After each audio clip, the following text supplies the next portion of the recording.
This is Jennifer Gonzalez welcoming you to episode 259 of the Cult of Pedagogy podcast. In this episode, we'll talk about things you can do to make project-based learning accessible to all students.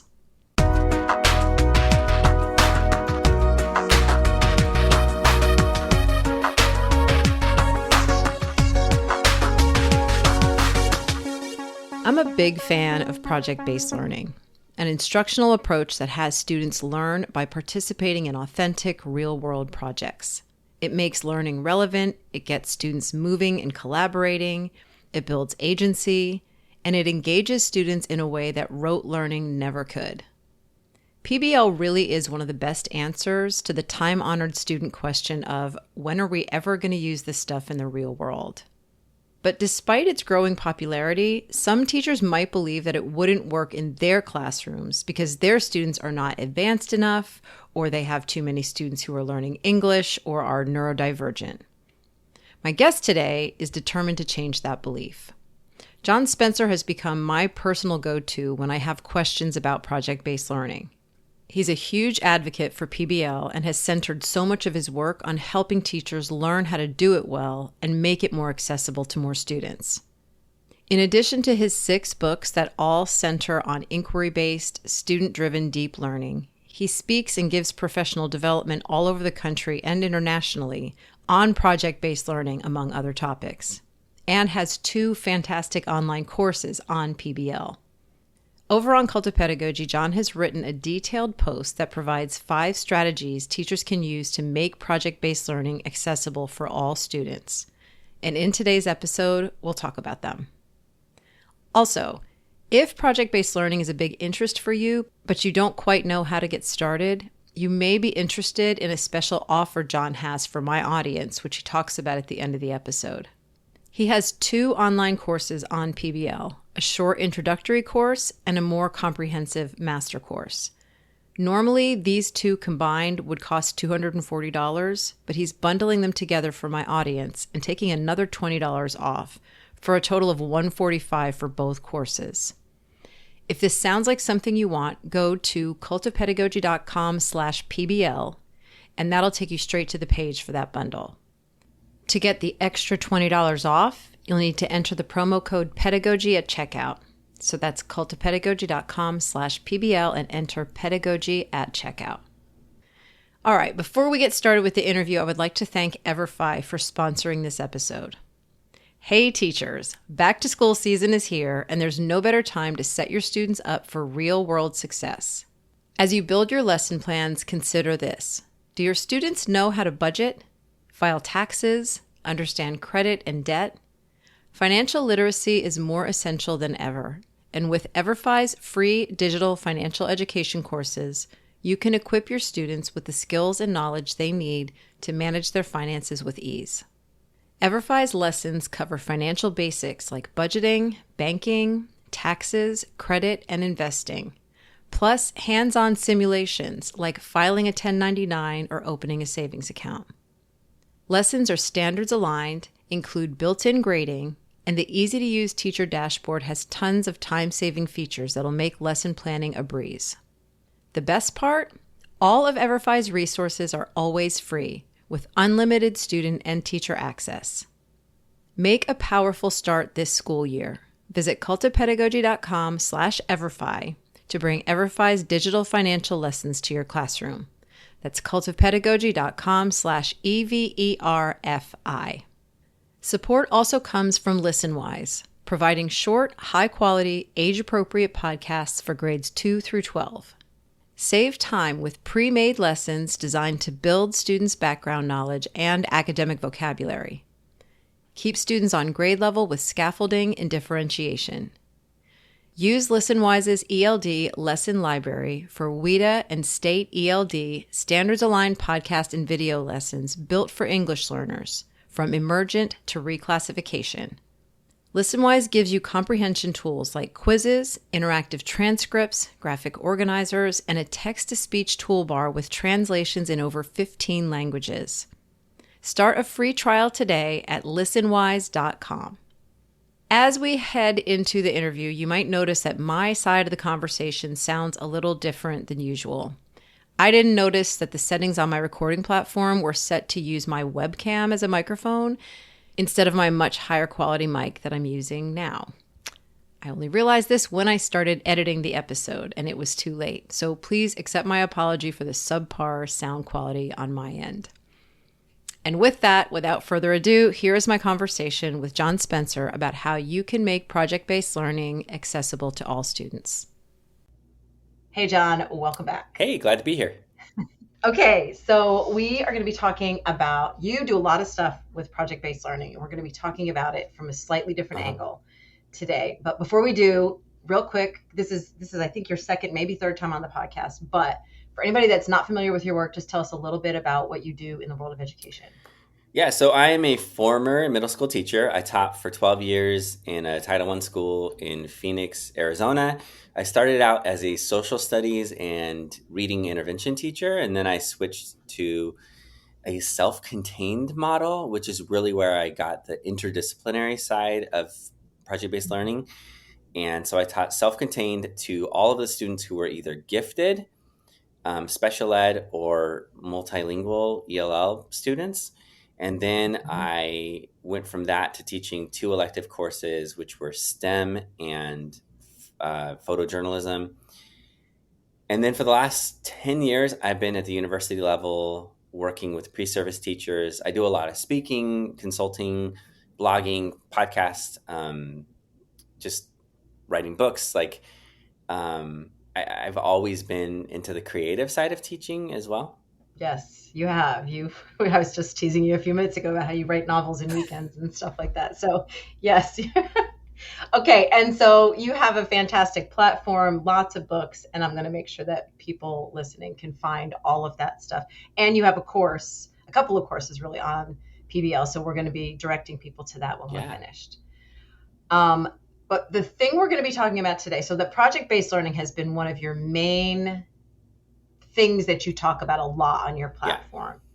However, one of the things that you had picked up on over the years is that a lot of teachers struggle with giving PBL to all students, that they have tended to say that, it only really works with sort of your more advanced or gifted students. And so that's what we're going to be talking about today, is making it more accessible for all students, including neurodivergent students, multilingual students, anybody who doesn't necessarily kind of fit like the standard, advanced student mode. So tell me a little bit about how we came to that decision together. Yeah, so I mean, my PBL journey started out, I would say, by accident. I didn't even know the term project-based learning when I first started doing project-based learning. I had done a really amazing National History Day project in the 8th grade with a teacher who really changed my world forever. And it was all about learning history at a deep level through a single research project. I was a project kid, but we never really did projects in schools. We would do, you talk about the Grecian urns, right? We would do those things. We would do the recipes, the sugar cube mission project. So I would have told you as a kid that I hated projects, but I loved at home doing big creative projects, designing my own baseball stadium and building it, writing a novel, creating a comic book. That's what I was into as a kid. So I've always been a project person. But for me, the first time ever as a kid was learning history through the project. And I honestly hated it at first because voice and choice was scary to me. I was a gifted learner, so that gifted perfectionism was really strong. I was hitting kind of cognitive overload and overwhelm, and my teachers made it very manageable for me. I also have ADHD, which we'll get into in a second. So the whole notion of managing a massive project, sticking to deadlines, breaking down tasks, those were all skills I had to learn. Yeah. So I became a teacher and I believed in projects, but I also believed that the goal of learning was the learning. It was not the finished product, the result, or whatever.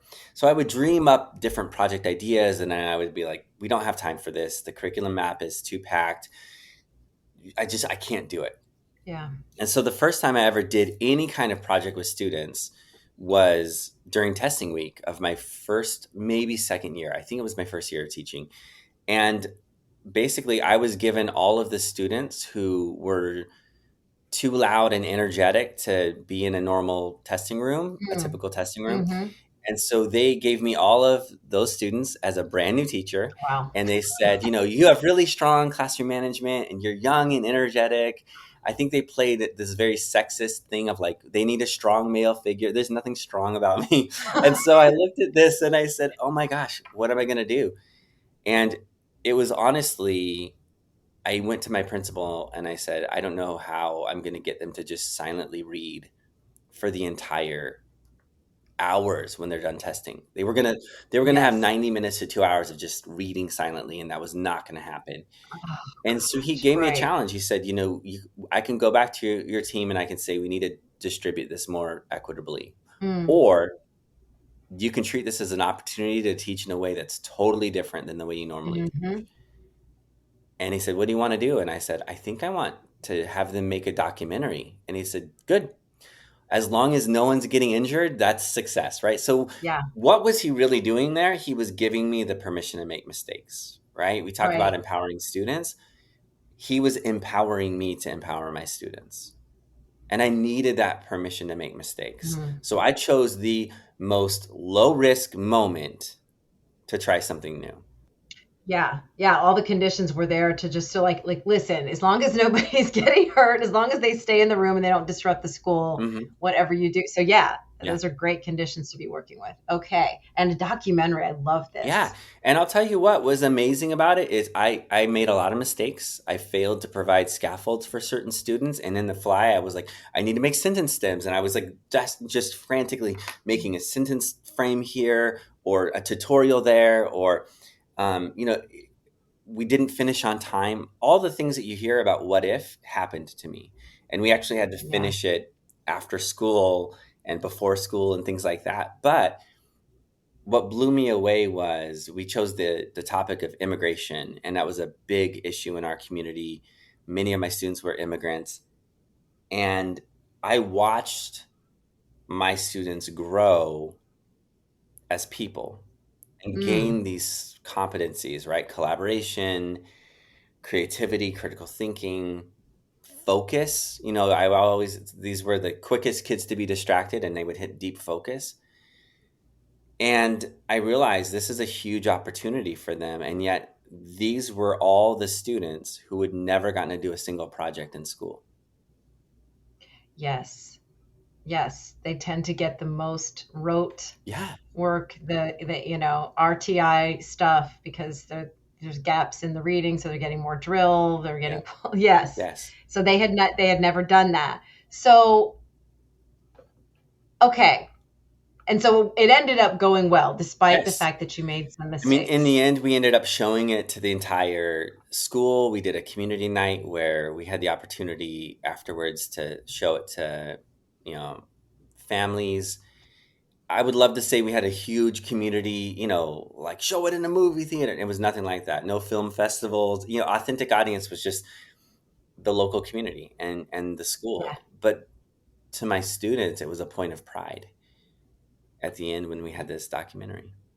that's fantastic. How many kids were in this group? 27. Okay. What? But I Okay, want to be and clear. every yeah. 27 felt like 45. Like that. The noise level was not 27. In fact, they put a buffer room on the two classrooms next to me out of a fear of the noise. Um, Buffer room. I love that. And it was one documentary you ended up one with, so everybody documentary. worked together on one. Yeah. Okay. And if I could have done it differently, I think I would have done short documentaries and given them a little more choice in their topics. But I Okay. was new to figuring things out. Yeah.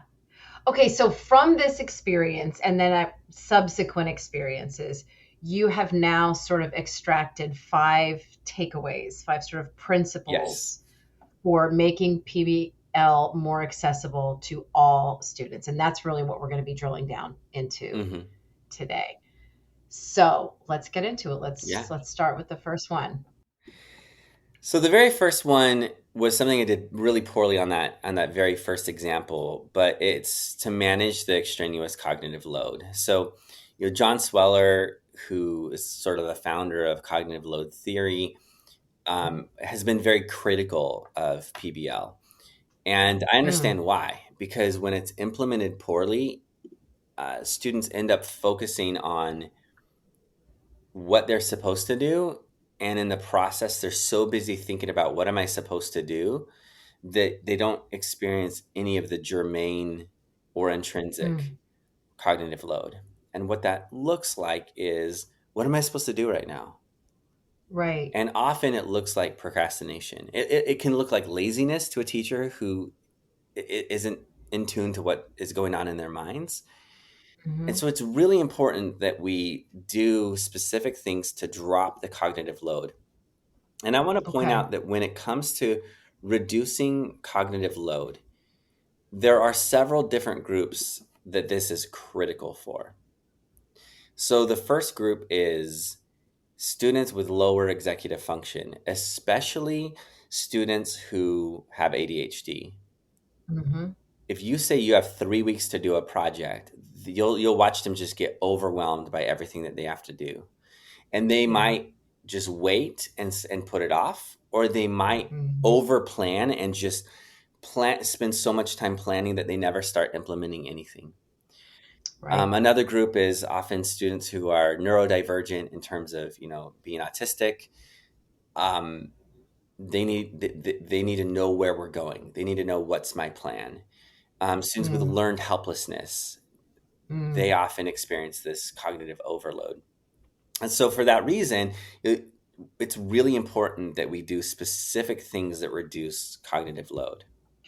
So what are I would also imagine, because we've talked about students who are learning English as an additional language, or they're English learners, multilingual learners. I can imagine that any of this can also help too, because there's going to be an extra language processing piece Yes. all the time. Yeah. And so, when I eventually taught self contained all subjects, I had students who were labeled as gifted, special ed, or ELL, and 100%, right? Because you're processing the language while you're also making sense out of the learning while you're also doing a project. It's a lot Mm-hmm. going on in their Mm-hmm. minds.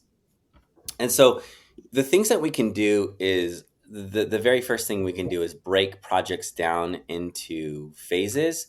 And we'll get into that in a second, but giving them a blueprint or schema for the project. So we don't Mm. want it to be recipes, but we need to know this is what we're doing. There's phases to this project. Here's where we're going with our project. One of the things that I get into in the course that we'll talk about at the very end is using design thinking as my framework for project based learning. So PBL is the pedagogical framework, design thinking is the creative framework. Mm-hmm. And then as you have that blueprint, you've now broken the project into manageable phases.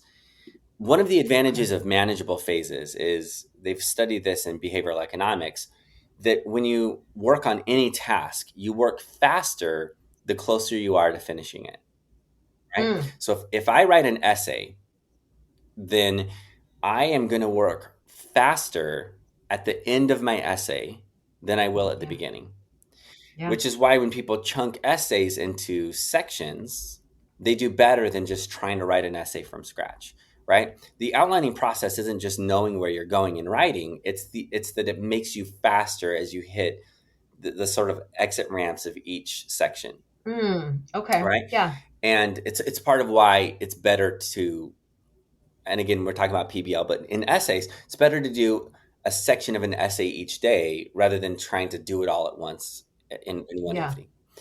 So Yeah. for that reason, you're going to work faster. It's going to save time, but it also Right. makes it manageable for students at a cognitive level where they're not fixating on what am I doing 4 phases from now, right?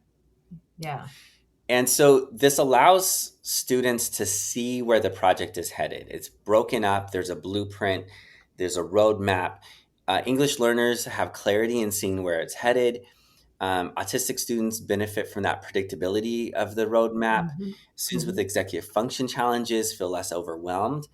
And then as you take that roadmap, you break it down into something where they can see the progress as they go. So this is where one of my favorite things to do is within um, projects to have to-do lists, to have Mm. progress bars, to have anything that's showing your progress, Yeah. but then to customize it for the students. So for example, if I have a student with ADHD and I give that student a to-do list, if they struggle from an executive function standpoint at thinking visually about time or of um, quantifying time in terms of a visual spatial continuum, Yeah. that often happens with executive function challenges, right? So what I can do is I take that to-do list that you would normally give students during a project on a single Hmm. day basis, and I'm going to add time estimations next to every item on that to-do list. And I'm going to Mm. add 3 to 4 things at the top of the to-do list that take seconds that they've already done the moment they got their to-do list. So item number 1, take out your to-do list. Item number 2, make sure you have your supplies. Item number 3, tell your neighbor what you're going to do. What that So much dopamine. what that does Just is like it check, creates check, it's check, check, yes, exactly. It's that dopamine they need. And it's creating what they call the endowed progress effect, which means as you Mm. step into a project, you now feel like you've already made progress. Yeah. And now that builds momentum and you experience. I saw so many students having that to-do list and they jump in and they're hitting that state of hyper focus that you want them to have, that sort of ADHD superpower, right? Mm-hmm. And Mm-hmm. so showing the progress as you go is another thing that we do to break down the cognitive load, right? And then the other thing that we can do is we make sure that during the projects themselves to reduce cognitive load, we use consistent protocols. So, a brainstorming structure, a project management process, a protocol for asking questions. And these protocols should have certain factors built into them, right? So, there should be individual, partner, and small group phases within a protocol. Okay. Too often, I see PBL and a small group just starts working and you have an introvert who doesn't have a chance to process. You have Yeah. a Whoever takes the lead just takes the lead, and that's it. exactly, and you have Yes. this Yeah. multilingual student who needs processing time for language. Mm-hmm. You have a student who just takes longer time in terms of information processing. So what you've now done is you're giving them consistent protocols, which is really important for students who need added consistency, right? It might Yeah. be a student who's on the spectrum. It might be a student with executive function challenges, but it might also be that ELL student who is learning the language and you now have a protocol with visuals attached to it and they know exactly what to do. They're used to the pattern and consistency, right? And so it's a Right. built protocol that you're doing. Two questions that are coming Yeah. up. First of all, one, I just want to add a comment because I get this kind of comment all the time. Whenever we talk about any kind of special population, there's always somebody in the audience that's like, this sounds like it would be good for all students. And I'm like, Yes. yes, because you have undiagnosed kids in your class. It's the whole thing is a spectrum Yes. anyway. So different kinds of personality types are going to like also benefit from this. So that's just a commentary. Yeah, and can I say But something about that for a moment? This is yeah, part of why PBL and UDL fit together so well, yeah, right? yeah, All of these absolutely. accommodations are not accommodations, they're options. And so it's Yeah. like one of the things that I'm a huge fan of is as students are doing a project, which type of to-do list do you want to use? You get to choose. Mm, It's as simple as that. Um, right. or as you're working on this protocol, do you want to use sentence stems that connect to the peer interaction during the brainstorming process? That's for Hmm. multilingual students, but it's accessible to all students. So just making Right. those universally accessible to all students can be Yeah. really helpful. Okay, so that actually does feed into my next question next. My next question was going to be about these consistent protocols. And I was thinking, okay, so that sounds like you're going to have to front load with some training on these things, but then that also kind of weeds out the whole UDL thing. If we're being consistent with everybody on protocols, that are we trying to keep it the same for everybody, or have you trained them in multiple Yeah, so kinds of it really protocols? depends. Okay. One of the things is the consistent protocols would be I would say 3 to 5 different protocol options. Hmm. And the more you do this as a teacher over the school year, the more choice that you give, right? So taking a gradual release approach. Yep. Yep. The Okay. other thing is going team wide, or school wide. Yes. I've worked with schools that are PBL schools, and they introduce certain protocols in kindergarten, first grade, second grade, so that by sixth grade, students are fully self selecting their protocols. And when I Okay. worked with them in year one, that was a big, like, oh my gosh, we're not using consistent protocols. Let's do this. Let's try this. Yeah. And then I got to watch where they were 3 years later, and I could see that students had this bank of protocols that they could pull from. And that's not Mm. unlike what teachers do, schools do with Kagan structures and things like that. Okay. Yeah. Okay. Well, okay. So I'm also putting myself in the mind of somebody who's listening, and they're hearing us use this word protocols over and over and over again, and they might be like, "What the heck are they talking about?" Uh-huh. So, what are some examples of these protocols that you're referring to? Okay. That if somebody started wanting to look them up, what are we Absolutely. talking about? So I'll give an example. Okay. Let's say that you're having students come up with questions for research on a project. Mm-hmm. A protocol might be the question formation technique, right? Okay. That might be a protocol that you use. Another protocol might be that you give students sentence stems, Mm-hmm. you have them come up with questions individually. They then share their questions on chart paper or a whiteboard or via Google Forms. And then Mm-hmm. you have a protocol set up where they move into a phase where they judge the questions in a group, and each person has a role.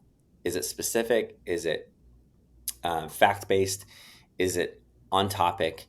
Those are 3 members doing separate jobs, giving a scale of 1 to 5 for their area connecting to the question. Right? 1 is it is not specific; it's super vague. 5 is it's very specific. Right? 1 is Uh-huh. it's not on topic; it's way off topic. 5 mean it's totally on topic. So they're giving a Okay. sliding scale score. Okay, each person having a job. And then you have a fourth person who's a quality control person who's typically the person who does all the work for their group. Okay. Now, the upside of this protocol is now each member is doing something separate. It's fully interdependent. No one is allowed to do something else besides what they're doing. Mm-hmm. And the fourth person, the quality control person, watches and it does 2 things. One, when people ask for help, they are allowed to step in and offer suggestions. Or if they think people are on the wrong track, you give them 3 questions they can ask. One is, have you considered blank? So you give them sentence stems. Another one is, what would happen if we blank? Another one is it possible that blank? So what's happening in that moment? That go getter who is a high achiever, who's going to do all their work within a group in a project, is Mm-hmm. learning to listen. They're Mm. engaging in intellectual humility. That is huge. They're learning that Yeah. leadership is about listening. What's happening to that student who struggles with research questions? They now get the category of, is this on topic or not? They can do that. They know what an on topic question is. They might struggle Mm-hmm. with specificity, but they Mm-hmm. have a job within their group, and their group is depending on them. What's going to happen? Their efficacy goes up, their sense of accomplishment goes up. Their group is Right. actually depending on them. And when we build interdependency into those protocols, what I notice is students that are often the most scared to work in groups gain the most confidence. Hmm. Okay. Okay. So I can picture this now. Okay. Here's my question. Yes.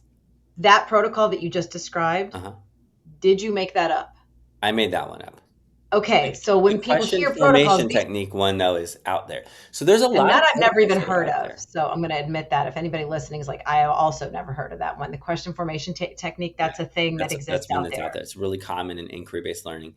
There could Okay. be protocols that you use from PBL Works that they have. There could be Okay. ones from, um, you know, from Harvard's Project Zero, right? The Mm-hmm. making thinking visible Simple protocols. routines. Yeah. Yeah. The truth is you use a lot of great protocols probably already in your class, and Yes. they can connect to those phases of the project.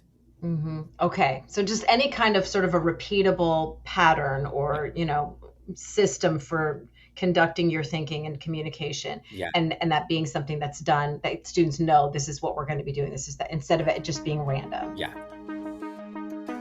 Hey, this is Jen. I am going to interrupt this episode for just a minute to tell you about something I think will be a big help to you as an educator, whether you're a teacher, a school leader, an instructional coach, or even someone studying to become a teacher.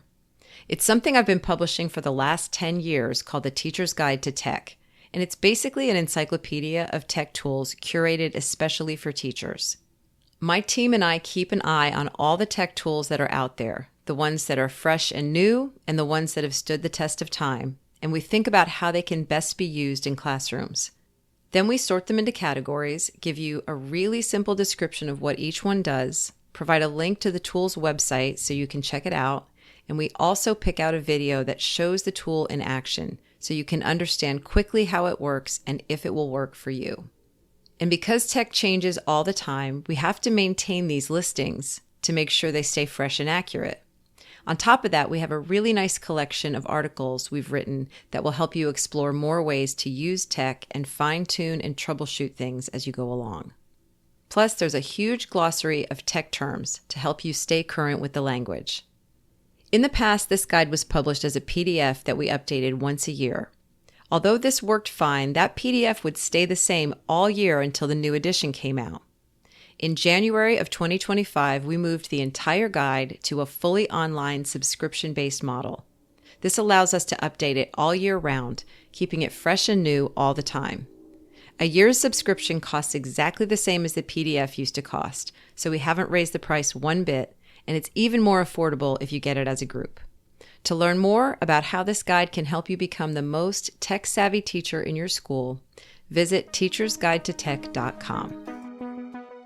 Okay, so number one was just managing the extraneous cognitive load. And you had kind of a lot of little pieces about that, but just really recognizing that students are trying to manage a whole lot along with the actual task itself. Mm-hmm. So anything you can do to lighten the load, and you've given us a lot of great suggestions for that. Thank you. Okay, number two is use a gradual release of responsibility approach. Tell us about that. Yeah, so one of the things that I found a bit disappointing was I remember seeing John Hattie's research on inquiry-based learning, which is similar to project-based learning, and it had a low effect size, and I was feeling kind of bummed about that. And then I saw a video that he did, and then later on saw him at a conference talking about this, where he said, inquiry-based learning actually has a very high effect size if we do several things ahead of time, and they don't take a lot of time or effort. So one of them is what I alluded to already. Give students a blueprint or a schema showing them where you're going. Okay. Another one, activate prior knowledge somehow. Okay. Pretty easy. Mm-hmm. Another one, front load vocabulary for them, which again, if you're working with multilingual students, you're going to be doing that anyway, right? And another one, do some kind of direct instruction. Okay. Not a lot. It can be a concept attainment model. It can be a demonstration of a skill, but some kind of direct instruction. If you spend one class period ahead of time doing those things, then when you move into a project, it's highly effective. And so part of what's going on there is, what are we doing? We're starting out a little bit more teacher directed, and then you're gradually moving to something more student directed.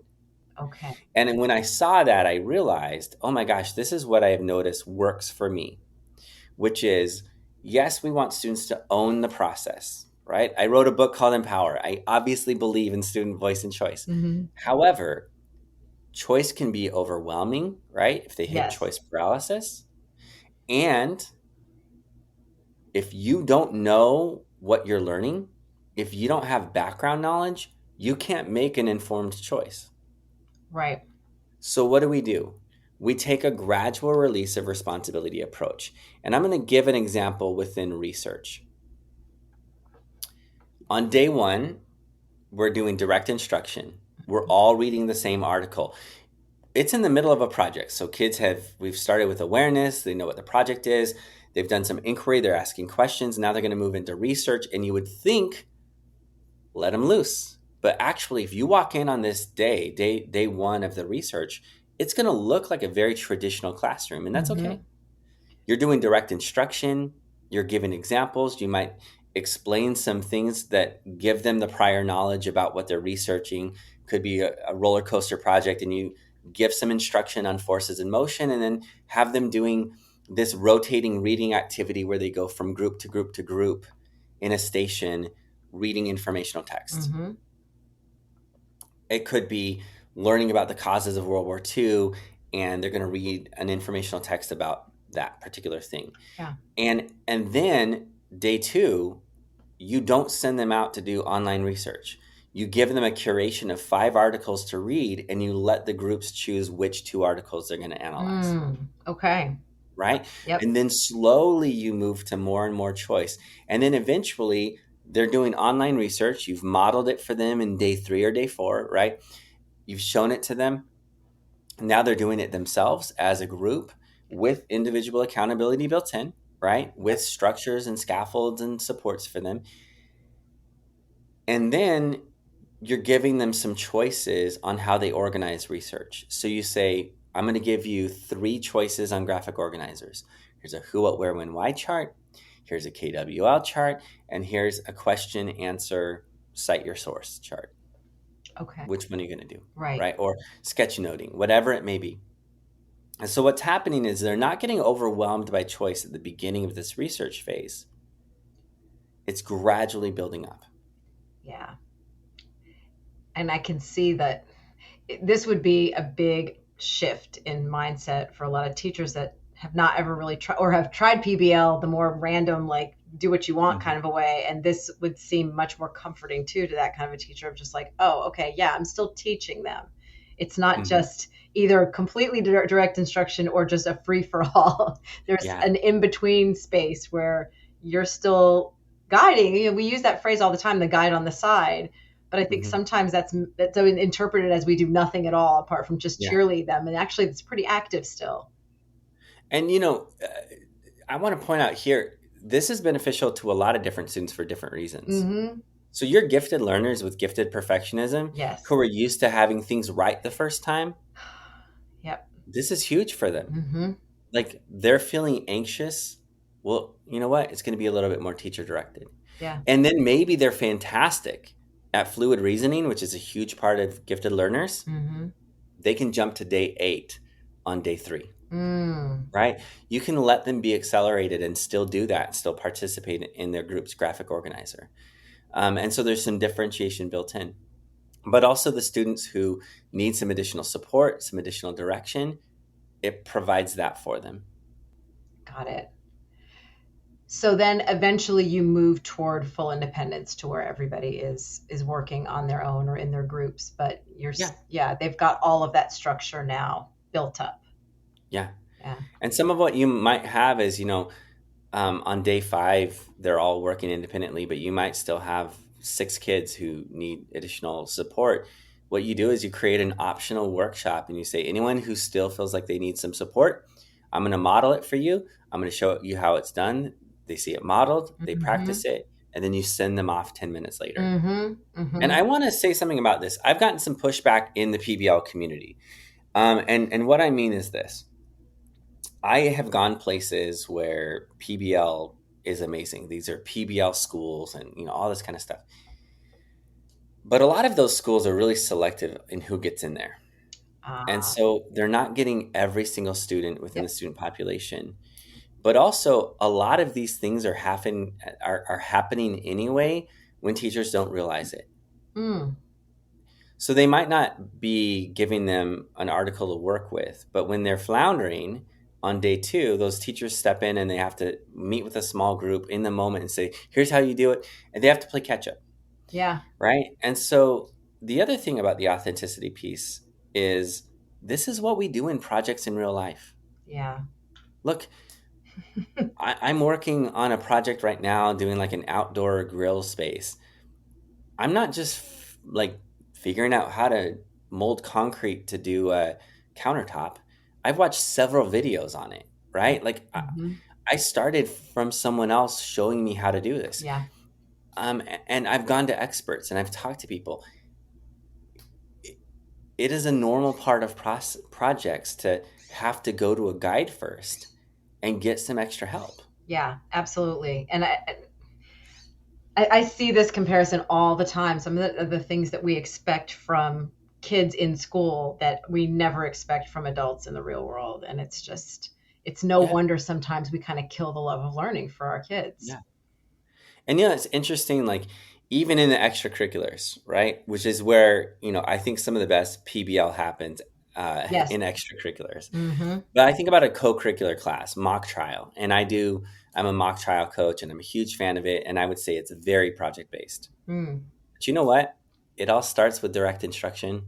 Yeah. It all includes here's how you do it, here's how to do it. We do mini workshops, things like that, because a student isn't going to just walk in and go, I know how to do mock trial, Right. right? Like they're Right. going to need some support, and that's okay. Well, and the thing is, John, is that like if they're in the middle of a project that's got some meaning to them, those kids are going to be so much more engaged and invested in the direct instruction anyway. They're going to be Yeah. really hungry because they're going to be like, I can apply this right away. And so that's Yes. almost an ideal scenario to give them some direct instruction, Hmm. whether it Yeah. comes from you or, I mean, the number of YouTube videos we all are watching now, and there's still this like kibosh on lecture. And it's just like, that's what a YouTube video is. It's a lecture on a topic. Like we're still getting lecture. You still have to have the direct instruction at some point, Hmm. but it's having a context to put it into once you get it is, I think, where Yeah. the difference is. So, okay.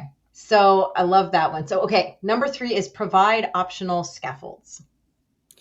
So I've already alluded to this, but this is the idea of in every aspect of what you do, taking that universal design approach, right? Yeah. Letting students self-select the scaffolds. So it could be that they can interact with chatbots, with AI. It Mm-hmm. could be that they have visuals, diagrams, leveled reading texts. Yeah. It's the notion that you use consistent visuals in your slides as students are working through different pieces. It could be, verb tense formulas that students have access to, so that if they're struggling with the syntax of the language, the grammar of the language, they can access that. Um, you know, it's the idea of breaking down tasks for them into to-do lists and letting them choose again which type of to-do list they're doing. Mm-hmm. Having handouts that are accessible, flip charts that they can look at, any of those things, and then teaching them how to self-select those things. Yeah. It also involves things like instead of polling a small group, running an optional workshop. And that idea for me came from visiting a classroom where two teachers, Mike Cackley and Trevor Muir, were doing PBL. This is years ago.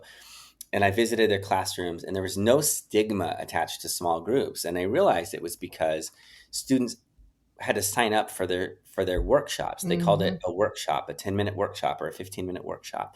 All of those things are accessible to all students. And so as you go, you can, you know, it's the idea of, I mentioned having a curation of articles that students can read. It's also the idea of running those curations through AI and having multiple reading levels. Mm-hmm. So something is at the third grade, fifth grade, and eighth grade reading level, and students can read at their independent level. Yeah. I when you started talking about those workshops and what they were calling, I was driving myself crazy because I was trying to remember the name that I saw it under. And the place that I saw those little optional workshops was seminars where students Yes. signed up for Yeah. them. And I feel like that little change in language just makes it feel more like a choice and not like, oh, I need more help. This is just something I'm interested in, invested in, and I need to learn more about it. And it's a nice little shift, I think. Even the words, like we talk about polling small groups, like who wants to be polled? It doesn't sound fun. Right, exactly. Okay, so number 4 is be strategic with grouping. Yeah. This is the most controversial one, I realize, because Great. I am a huge fan of mixed. groups. Mm-hmm. And I don't call them mixed ability, right? Because it's not about ability, Okay. but mixed levels, mixed mastery groups, right? Mm-hmm. But the truth of the matter is, if you have a student who has completely mastered the subject Mm.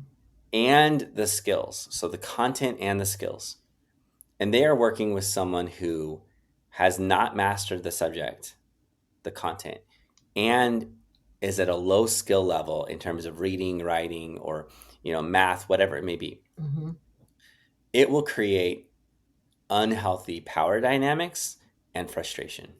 Mm-hmm. Mm-hmm. So what I found works well is to have, two tiers or three tiers, depending on the size of the classroom, to select the groups on my own and to do something where, like, in groups of four, I think ideal grouping is four. When you get beyond Mm-hmm. four, you start having what they call cognitive loafing.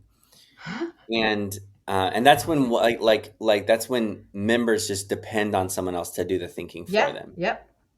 And given that reality, what we do is, like, you have a group where it's like, if you were to rank them achievement wise based on academic achievement, Mm-hmm. you would have a group that's like member number 1 and 12 and 9 and 5 or something like that, right? And Okay. then you have another one that's like 2 and 11, and so they're still mixed. And what that does is your highest high achievers aren't all in one group where they're like duking it out. Yes. Right.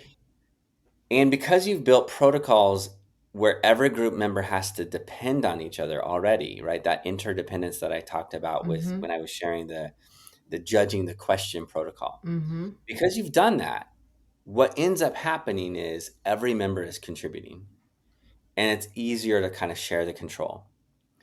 But what that also allows you to do is, within a project, you can modify some of the project without Mm. modifying the learning targets. Okay. So people in tier one might have a project that has more minutes of video or more pages of text, or on the quantity side. Mm-hmm. And members on tier three might have less, but they're still mastering the same learning targets. Yeah. And that's what matters. Or you might provide some additional, modifications that need to be done. What I think is important is, when we do this, we don't point it out. We don't say this is a tier one group, tier two. We don't talk. They're just groups. Mm. And different group members have different expectations. And we let them know ahead of time. There's going to be some changes between groups with how much different things are done. That's a normal part of doing projects, right? And Yeah. so spelling out the norms ahead of time. And then when you do other projects, make sure that someone who is in a tier three group gets a chance to be a tier one in a different project. Just Okay. make sure that that happens naturally. I have a question for you based on something you wrote, and I wrote a comment on Yes. the side about it. Yeah. You said start by explaining the rationale behind your grouping strategy to the students. And this is literally, in all of the years I've been doing this, in all the years I was teaching or whatever, I've never found like the best answer to this in terms Mhm. of how do we explain this kind of stuff to students without making somebody feel insulted? Yeah. What is your best answer for that? I think some of it is making it about things that are relevant. So, like, one of the things that I would do is I would say, uh, there's going to be a difference in quantity of what we do. Mm-hmm. Some of you are going to do more. Some groups are going to do more. Some groups are going to do less, minute wise on the documentary or whatever. That's quantity, not quality. Mm-hmm. That's a normal thing. We don't all work at the same pace. Our output's not going to be identical. And then I tell them, when I was a kid, I thought to be good at learning was speed and accuracy. Yeah. And then I learned that it's not, right? I thought that I was the best person at reading because our reading groups were based on, like, how fast we were at reading fluency. Mm-hmm. Our teachers didn't want to hurt our feelings. So, like, I was in the lion group. I wasn't an ocelot, but I knew it's better to be a lion than an ocelot. Like, these things, you pick up That's on it. And I was like, we yes. all know that we're working at different pace. I was like, I can tell you, we don't all run the same amount at PE. We don't all shoot the same number of shots in basketball. Like, we're not at the same pace, period. Mm. And then I always say, but I wish that someone had told me that just because someone else is faster doesn't mean they're better. Because when I hit AP calculus and then AP stats and then, some of the other higher level math classes, Mm-hmm. I learned that there's a hidden strength in being slower, Mm. that there's a hidden weakness in being faster. So by framing it like that, I think kids were like, okay, I get it. I Yeah. get it. It's not Yeah. it's not that we're smarter. Right. It's just about speed. Okay. Now, Okay. some of it was about academic achievement, but I didn't even make the conversation about that. I said, Yeah. "Look, we're going to have groups working," because I was like, it's going to drive you crazy if you're, working with someone here versus there. If you're Yeah. not working at the same pace, it's going to drive you nuts. Right. It's going to be like driving. I live in Oregon, and like the pack of Prius drivers on the freeway is a thing where I live. And then it like slows things down. So like below we can cut this out of the podcast. No, this is so That's funny. the, and suddenly you're like, oh my gosh, the speed limit is 65 and we're going 60. What's happening? But to that group of Prius drivers, like they're like absolutely they're all fine together. But Yeah. it will drive other students nuts if we're not working at the same pace. Got it. Okay. I like that answer. Okay. So you're grouping them in mixed ability, but not in such a wide range that it's going to be super frustrating or unproductive for any. That every Right. student's going to be able to actively participate and learn something. Absolutely. Okay. And I want to be clear, you also create moments of collaboration between groups. A Mm, jigsaw reading piece that they do, a mm, peer feedback thing. It's yeah. not, like I don't think that in PBL, I don't think enough teachers create moments of collaboration that are intergroup rather than just intragroup. Yeah. Okay, that's a good point to add too. Okay, so the very last one, we've got provide additional processing time. Yeah. We just need more processing time for different things. And sometimes it's that gifted learner who needs more fluid reasoning, who needs to chase rabbit trails, who needs Mm, to get like and their additional processing time is writing, sketching, interacting with a chatbot, whatever that may be. Sometimes it's the introvert who just needs time to think, and mm, they just need think time, mm-hmm. and they're drained from the fact that in so many small group interactions they didn't get a chance to think. Yeah, Um, Sometimes it's a multilingual student who just needs additional time to process the language, and yeah, that's normal. yeah, Um, one of the things I say for teachers is like, at some point, work on learning another language and go to another country if you ever can, and just engage in a small group discussion and watch how quickly when people are talking over each other, you can't track with the conversation. yeah. It's Like so they just humbling. need that. It is humbling, right? Yes. And then watch how quickly you feel invisible, right? Mm, And so this honors your multilingual students mm-hmm. by giving them that time. It might be the processing time could literally be getting on track and getting focused with ADHD. Yeah, That additional just ramp up time. There's a lot of different groups. A student with who just processes information slower, has information processing issues, right. just might need more time to think, and that's okay too. So there's a lot of groups, and so making sure that in projects we are breaking it up so that there's individual processing time, there's partner processing time. You're creating moments where they get to think alone before joining their group. Okay. And so this sounds like something that it doesn't just look one way. It's sort of built in kind of piecemeal throughout the Yeah. cycle. Yeah. And some of it's going to be universal. Like sometimes we say, we're brainstorming. I used that Mm, earlier, so I'll do that mm-hmm. again. We're going to brainstorm. Brainstorm alone first. Mm, Great. We're going to our class is going to be silent for a while. yeah.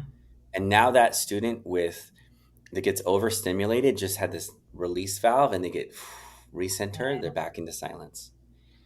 And it's huge, right? And then that Mhm. student who just needs some silence to focus gets a chance to do that.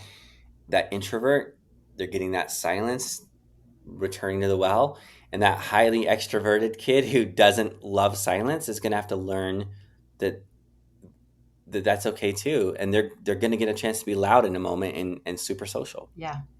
So everything we've talked about is probably worked into, you have an online course, and actually a couple of online courses about PBL. So tell us about that. What are they called, and what are we going to do for the listeners if they're interested in actually taking these courses from you? So if you're interested, one of the first things I'll say is piloting project-based learning can feel like a really big lift. So one of the things you might want to do is just do a mini project or do what I call a sprint first and see how that goes. A couple protocols, a few small things.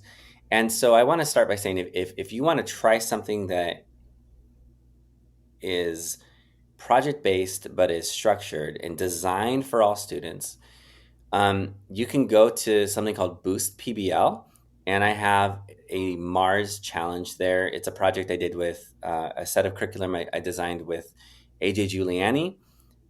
You can also find the Mars challenge on my website at spencereducation.com. And what I'll say is that's a free resource you can check out. So I want to start by, if you want to see, like, what does this look like? Check it out and just look at the lesson plan, look at the scaffolds, the supports, the leveled readers, look at how it is broken up, and it gives you kind of a roadmap for where to go with PBL. And so I just want to start with that, because sometimes you say, all right, some good ideas, but I just need to see a concrete example. Well, that's a great concrete example, even if it's not what you teach. If you want to take a deeper dive from there, or you're already like, this sounds great, I have two different offerings that you might want to check out. The first one is called the Project-Based Learning Introductory Course. This one walks you through the phases of design thinking, a few of the protocols that you can use, and it's really designed to get you using PBL in a week or two. It is a shorter course. It's, I think, maybe 4 or 5 modules. Each of them has a 10-minute video. It's very manageable. And along with that, I have provided those Boost PBL projects that I mentioned before. So there's a whole set of interdisciplinary projects for elementary and middle school. So if you teach either of those, and they are interdisciplinary, they have STEM standards, ISTE standards, they have language arts standards, and they're designed to be interdisciplinary. If you want to take a deeper dive from there, I have a deep dive, multi-module, systematically walking you through every phase of PBL. And I'm talking, how do you manage the class? How do you assess each part of what you do? How do you design better scaffolds and supports? A deep dive into a lot of the different protocols that I talked about. And that is a full course. I mean, that's going to take you 40 hours or so to complete. Okay. The other one's going to take about 10. Okay. All right? Yeah. Now, if you are interested, I have combined these two together. So I normally would sell them separate. It would normally be $90 for the intro course, $165 for the master course. So what I am offering is a combined introduction and master course, and it would be for $165, right? So it's combining those together. And then for your listeners, an additional $20 off. So it would be $145. Yeah. And we'll have a coupon code. So they're basically getting all of that for less than the course of the PBL master course. Yep. Okay. That is fantastic. And we're going to provide a specialty link for my listeners, and I will put that at the end of this episode and in the show notes so they can find that. Thank you so much. That's fantastic. Absolutely. You really, like, anytime anybody asks me about PBL, I'm always just like, John Spencer, just go there. And I know you're not the only one doing it, but I feel like you do things in a way with so much like enthusiasm and creativity, and also in your post, which everything we've talked about is going to be in a guest post that you're writing. We're going to be embedding a bunch of your great sketch videos, which are so entertaining and fun to watch. And so anybody who's just hearing about you for the first time, like, John's got years and years and years. You've been doing this longer than I have. So you've got years of really fantastic teaching content. So I hope this brings new people to your work. I appreciate that. Thanks. To get that special offer on John's PBL course bundle, go to cultofpedagogy.com/PBL and use the promo code pedagogy at checkout for an extra $20 off. To read John's post, connect to his platform, and watch a few of his awesome videos on project-based learning, visit cultofpedagogy.com, click podcast, and choose episode 259. To get a regular email from me about my newest blog posts, podcast episodes, courses, products, and speaking services, sign up for my mailing list at cultofpedagogy.com/subscribe. Thanks so much for listening, and have a great day.